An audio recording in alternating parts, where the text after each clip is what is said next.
এই যে আজকে দুপুরবেলায় দেখো মেঘটা কি সুন্দর করে কালো হয়ে এসছে, কিন্তু বৃষ্টি মাঝে মাঝে হচ্ছে। আজকে তেমনভাবে বৃষ্টি নেই, একটু হালকা হালকা পড়ছে, মাঝে মাঝে আবার শুকনোই থাকছে। কিন্তু এই প্রকৃতিটা মানে ওয়েদারটা কি সুন্দর, এই দেখো কি সুন্দর কালো হয়ে এসছে। ওই জন্য সবাই ভরসা করে একটু ছাদে কাপড় শুকোতে দিয়েছে। জানি না আবার কখন বৃষ্টি ঝমঝমিয়ে চলে আসবে, আবার তুলে নিতে হবে।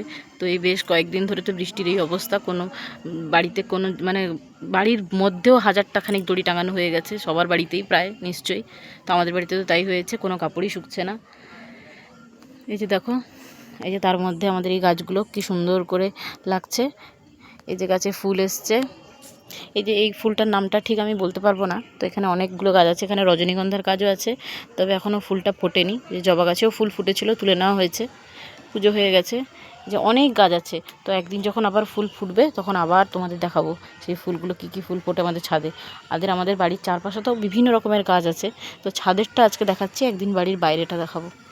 যে দেখো অনেক গাছের নাম আমি সত্যিই জানি না, তোমরা যদি কেউ জানো তাহলে প্লিজ কমেন্ট করে বলো। সবাইকে শুভ দুপুর, এবং সবার বাড়ির কার কার কোথায় কোথায় বৃষ্টি হচ্ছে প্লিজ এটা একটু কমেন্ট করে জানিও। আর ভালো লাগলে আমার ভিডিওটিকে একটু লাইক করে দিও এবং আমাকে ফলো করে দিও। আজকের মতো নমস্কার, টাটা।